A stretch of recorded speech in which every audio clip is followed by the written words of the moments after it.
अच्छा, स्कूल में बुलिंग होती थी, कैसे डील करती थी उस वक्त? क्या घर में कभी आके नहीं बताया? रोती थी रोज घर आके। ओके। मैं रोती थी ना, और आस में मदर थी, मामा ये सारी लड़कियां इतनी पतली हैं, इतनी प्यारी हैं, लाइक मेरे लिए जो मेरे क्लास फेलोज थे उन्होंने एसोसिएट कर दिया था overweight with ugly, and I think I still struggle with that because of the people who in 6th grade, और मेरे जो क्लासमेट्स थे, I hope they are watching this right now, because वो सारे ही मैसेज कर रहे होते हैं लाइक माशाल्लाह you are doing so well, I am like really really Exactly. So these things they stay with you. तो मैंने हमेशा कोशिश की है कि किसी को ऐसी चीज़ों पे कभी ना बोलूँ। लाइक लोगों को मैंने देखा है, अल्लाह माफ़ करे, सर पे बोलते हैं आपका वो दाना उग रहा है, जी आईना नहीं है। Okay. Like I've seen so many people and there's actors who are in front of me जो they're struggling with acne. उनको पता है, आप मत बोले, बोले हाँ मोटे होके आ गए, मोटी होके आ गए। And I'm just like, no, I think they look great. You've lost weight actually. Because I know that there's someone who struggles with weight loss. So you push them in that direction and you try to help them. क्योंकि वो already face कर रहे होते हैं चीज़ें ना किसी न किसी वजह से, आप उसके ऊपर और ऐड कर देते हैं प्रेशर। बस लोग, एंड पता है जो लोग ये चीज़ें करते हैं, I feel like वो खुद they don't look great. जो बच्चे अभी इस चीज़ से गुजर रहे हैं, आप उनको कोई मैकेनिज्म जो आपने यूज़ किया हो सर्वाइवल का, आप उसको कुछ एडवाइस कर सकती हैं? मुंह पे थप्पड़ मार दें दूसरे के, आई स्वेयर। हमें लगता है उस वक्त कि हेडमिस्ट्रेस हमें स्कूल से निकाल देंगी, वो नहीं निकालेंगे। Do it, pick the fight, stand up for yourself, because it's not worth it. The bullies need to stop तो करना ही है ना, क्यों किसी की जिंदगी कितने साल बर्बाद किए जाएं? No, bullying is the worst, it's the worst. And पता है जो बुलीज होते हैं ना, वो बचपन में भी बुलीज होते हैं, फिर वो बड़े होके भी बुलीज रहते हैं। और कभी कभी मुझे लगता है उनको अगर स्टॉप कर दें तो वो बुलिंग खत्म कर देते हैं। दे कीप बुलिंग बिकॉज आप उनको रोकते नहीं हैं, बट आपने ऐसा कुछ स्टेप नहीं किया था, राइट? नहीं, बिकॉज आपका अपना एक जर्नी था। बिकॉज मेरी एक दोस्त थी, हम दोनों अपनी तरीके में बहुत बहुत इनसिक्योर थे, एंड तो हम बस दोनों एक दूसरे को सपोर्ट करते थे। मेरी अम्मी ने काफ़ी दफ़ा जाके टीचर्स से बात की, हेडमिस्ट्रेस से, लेकिन मैं आपको बताऊं, चिल्ड्रन आर क्रूल, बच्चे जालिम होते हैं, एंड स्पेशली बॉयज। लड़कियां तो ठीक है, थोड़े से नखरे दिखा के हो छोटी बन के वहाँ जाके अपनी किटी पार्टी वाली मम्मीज को बोलेंगी ना कि माशल को नहीं बुलाना बर्थडे पार्टी पे। ये भी होता था? Yeah, but to be very honest, I never really wanted to go in those cliquey crowds. अब भी I just not interested. Okay. इसी पॉइंट से कनेक्टेड, माशाल्लाह से आपने बहुत कुछ किया हुआ है। Rowing, right? Wow, someone did the research. Arms, firearms. Yes. Riding. Yeah. What else? Painting and drawing भी करती हैं आप? I do Islamic calligraphy as well. Exactly, yeah. तो ये इतनी चीज़ें जो आप कर रही हैं और हर चीज़ में एक्सेल कर रही हैं, किसी चीज़ में आप एवरेज नहीं थी। यू वर ओलंपिक्स के लिए आप टीम को you gonna make it up for the junior Olympics, which is जो भी एक बहुत बड़ी चीज़ है।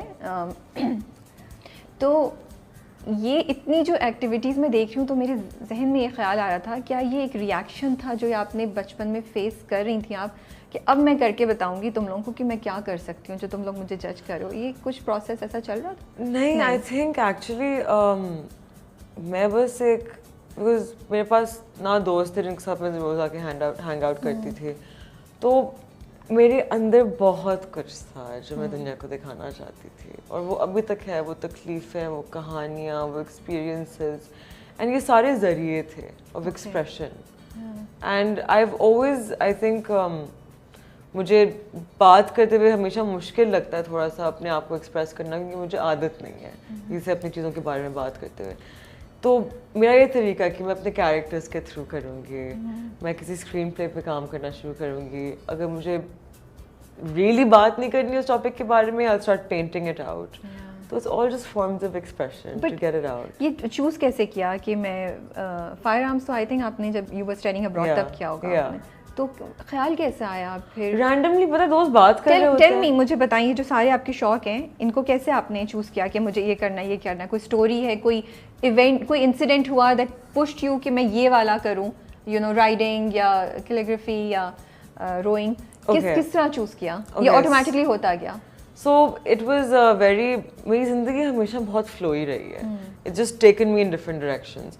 तो my mother was a painter. She studied in Indus Valley and she was a fine art student. She was a brilliant painter.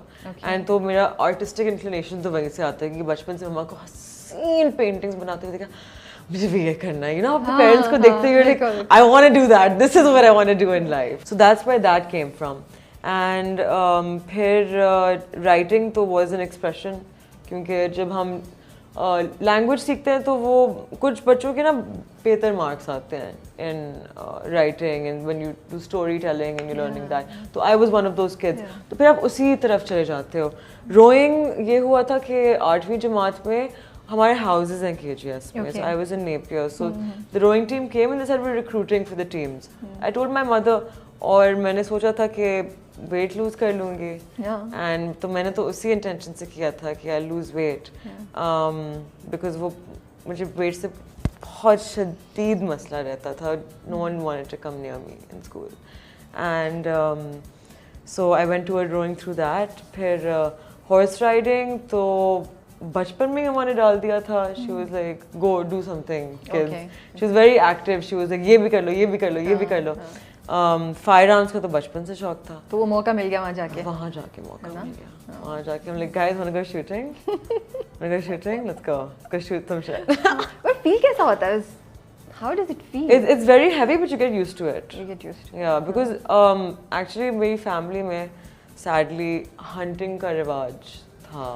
I'm very against hunting. I'm a vegan. तो मुझे gun पकड़ना बचपन में मेरे कजिन्स ने सिखा दिया था.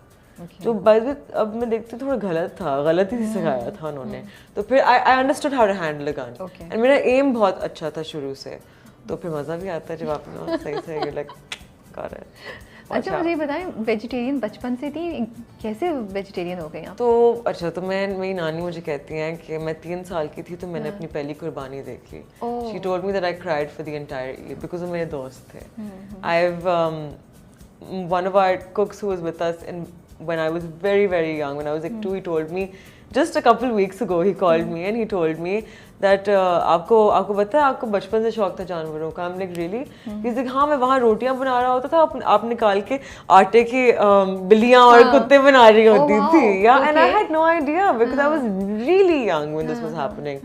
तो मुझे इंक्लिनेशन तो तब से रेड मीट नहीं खाती थी, फिश नहीं खाती थी.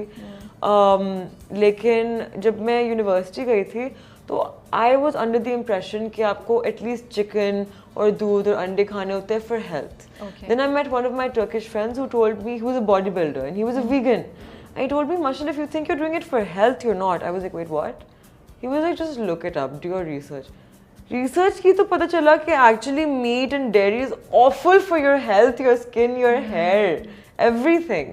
तो I was like, तो मैं क्यों खा रही? मैंने तो फौरन छोड़ा, मुझे तो शौक ही नहीं. The idea of eating dead bodies just scares me. Now you're making me feel bad. It is what it is, right? We're desensitized to this violence. Yeah. But we shouldn't be. We should be aware of what we're doing. हाँ, मुझे बड़ा interesting लग रहा था ये जो, because Pakistan में तो वेजिटेरियन या वीगन्स बहुत ही सर्च पे बड़ा मसला होता है. अच्छा मीट नहीं खाती? आपके मुंह में पानी नहीं आता? No, I don't like it. Like I feel like it's वो टेस्ट ही नहीं था ना, कभी डेवलप हुआ था, मुझे पसंद ही नहीं था. The same way some people don't like Coke, some people don't like 7-Up. It's just like that. तो मेरी इंडियन फ्रेंड्स रही हैं, आई एम श्योर आपकी भी होंगी जब आप पढ़ रही थी, और वो उनके इतने इंटरेस्टिंग वेजिटेरियन खाने होते हैं जो हम लोग शायद कभी सोच भी नहीं सकते कि इससे ये बनेगा, और बहुत मज़े के होते हैं. So I actually went to India 3 times. Oh, अच्छा. Yeah, for rowing. And तो वहाँ जाके तो I would be thriving. You know, वहाँ सारा वेज खाना था, इतनी मज़े की paneer dishes. Chilli paneer? What's your favorite? I love it. I think I would go with paneer tikka. Yeah, for sure. Yeah.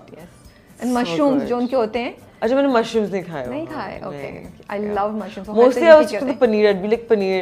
I know it's not vegan. Cheese is the one thing I struggle with. तो मैं avoid करती हूँ.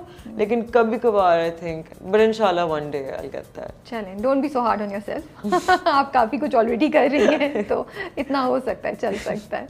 Rowing में आप almost team को final, you were about to make it up, but आपने छोड़ दी टीम, क्यों? Man, the girls were so catty. Like I feel like because all of the girls at that time, now though I feel like the rowing teams are doing really well. They're like, you know, they're super fit. But at that time, it was like all the big girls would come in, and like they were more like tomboyish. By that time I had lost all the weight, and I feel like I was beginning to like bloom. And तो एक दिन था, हम श्रीलंका में compete करने गए थे और मैं 16 साल की थी. एक्चुअली उस वक्त मैं शायद 15 साल की थी. मैं 15 साल की थी और ये 3 लड़कियां थी. एक 13 साल की थी, एक 17 साल की थी और एक 16 साल की थी. वो 3 और वो 17 साल की जो लड़की थी उसकी अम्मी एक कमरे में बंद करके, और वहाँ दीवारें बहुत पतली थी, वो मेरे बारे में बात कर रही थी. ओह माय गॉड, वो तो तुमने देखा नहीं, वो तो इंडियन टीम के साथ बैठी बातें कर रही थी पूरी, वो तो हमारी कंपटीशन है.